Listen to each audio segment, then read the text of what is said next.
प्रिय विद्यार्थियों, आज हम कारक का अध्ययन करेंगे। कारक का संस्कृत में अर्थ है करोति इति कारकम। इसकी व्युत्पत्ति है क्री धातु में णूल प्रत्यय होकर कारक शब्द निष्पन्न होता है, जिसका हिंदी में अर्थ है करने वाला। अब प्रश्न उठता है कि किम करोति, क्या करता है? तो उत्तर है क्रियाम निर्वर्तयति इति, अर्थात जो क्रिया का निष्पादन करता है उसे कारक कहते हैं। इसीलिए इसकी परिभाषा वैयाकरणों ने दी है क्रिया निष्पादकत्वम कारकत्वम, अर्थात जो क्रिया का निष्पादन करता है उसे कारक कहते हैं। तो कारक कर्ता, कर्म, करण अर्थात साधन, संप्रदान अर्थात प्रयोजन, अपादान, अधिकरण अर्थात क्रिया का आधार, इन विविध रूपों में क्रिया का निष्पादन करता है। कारक की दूसरी परिभाषा है क्रियाजनकत्वम कारकत्वम, अर्थात जो क्रिया को उत्पन्न करता है उसे कारक कहते हैं। इसका अभिप्राय यह है कि कारक क्रिया को उत्पन्न करने में समर्थ होता है। जैसे रामः, तो इसके साथ ही अस्ति यह क्रिया उत्पन्न हो जाती है।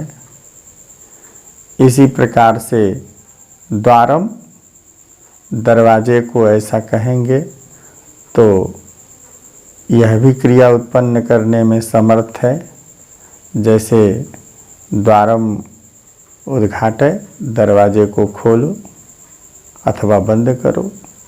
इसी प्रकार से हलेन, हल से तो क्रिया आती है कर्षति, क्षेत्रम कर्षति, खेत जोतता है। प्यासे को यह कहने से कोई न कोई क्रिया अवश्य आती है, पानी दो इत्यादि। इसी प्रकार से पेड़ से, तो पेड़ से फल गिरते हैं अथवा पत्ते गिरते हैं, तो यहाँ पर भी पेड़ से यह क्रिया को उत्पन्न करने में समर्थ है। इसी तरह से पेड़ पर, वृक्ष पर, यह भी किसी न किसी क्रिया को उत्पन्न करता है। जैसे वृक्ष पर पक्षी रहते हैं। तो क्रियाजनकत्वम कारकत्वम, इस परिभाषा का मतलब है जो क्रिया को उत्पन्न करता है उसे कारक कहते हैं। जितने भी संस्कृत में कारक बताए गए हैं वे अवश्य ही किसी न किसी क्रिया को उत्पन्न करने में समर्थ होते हैं। इसी प्रकार से कारक की तीसरी परिभाषा है क्रियान्वयित्वम कारकत्वम, अर्थात जिसका क्रिया से साक्षात संबंध हो, सीधा संबंध हो, उसे कारक कहते हैं। तो वाक्य में जितने भी कारक होते हैं वे क्रिया से अवश्य जुड़े होते हैं। जो क्रिया से सीधे न जुड़े हों, साक्षात न जुड़े हों, वे कारक नहीं होते। कर्ता, कर्म, करण, संप्रदान, अपादान, अधिकरण, ये सभी जो संस्कृत में 6 कारक बताए गए हैं वे सभी क्रिया से सीधा संबंध रखते हैं, अतः वे कारक कहलाते हैं। इस प्रकार जो क्रिया को उत्पन्न करते हैं अथवा जिनका क्रिया से सीधा संबंध हो उन्हें कारक कहते हैं। संस्कृत में कारक के 6 भेद बताए गए हैं। कर्ता, कर्म च करणम, संप्रदानम तथैव च अपादानाधिकरणम इत्याहुः कारकाणि षट्, अर्थात कर्ता, कर्म, करण, संप्रदान, अपादान और अधिकरण, ये 6 कारक कहे गए। इन सभी का क्रिया से किसी न किसी रूप में सीधा संबंध अवश्य होता है।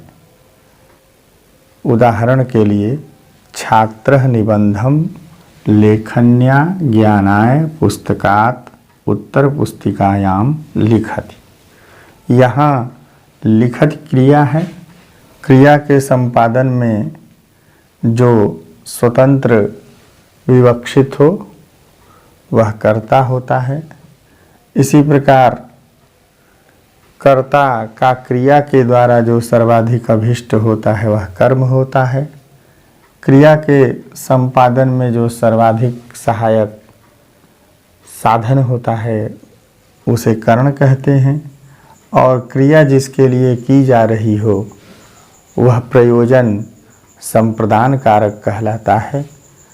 और क्रिया होने में जो अवधिभूत हो, क्रिया में जहाँ कहीं से अलगाव हो, वह स्थान, वह अवधि अपादान कारक कहलाता है।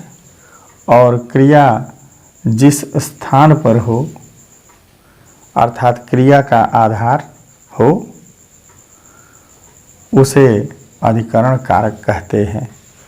तो इस प्रकार से क्रिया का इन सभी कारकों से साक्षात संबंध होता है। ये सभी क्रिया से साक्षात जुड़े रहते हैं, सीधे जुड़े रहते हैं।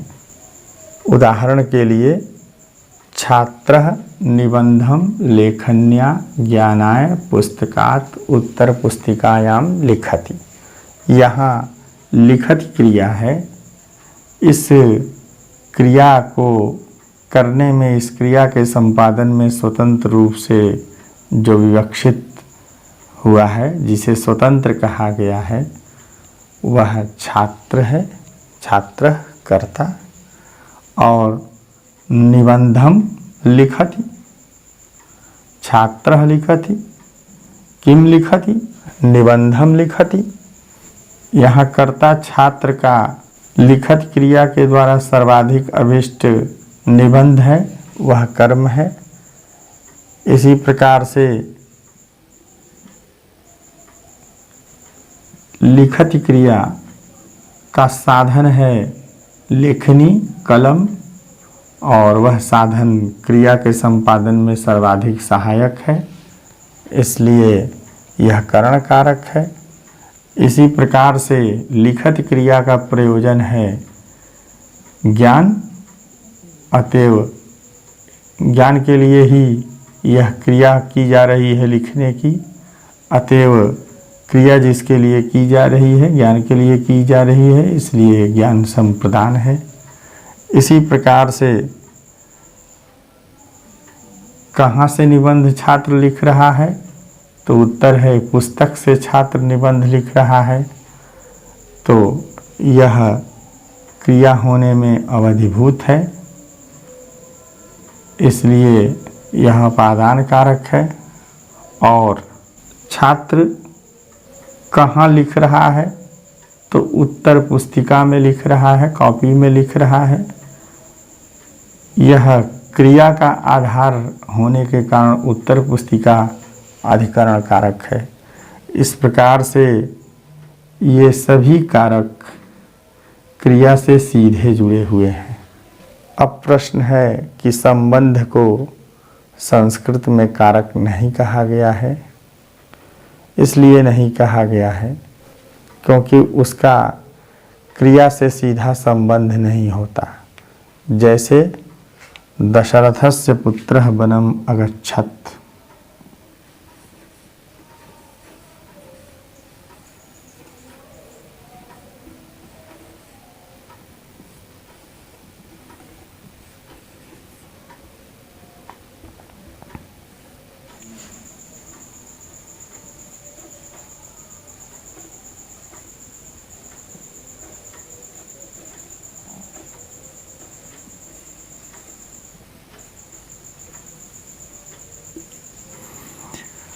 यहाँ दशरथस्य यह संबंध है और जाने की क्रिया से इसका सीधा सीधा कोई संबंध नहीं है।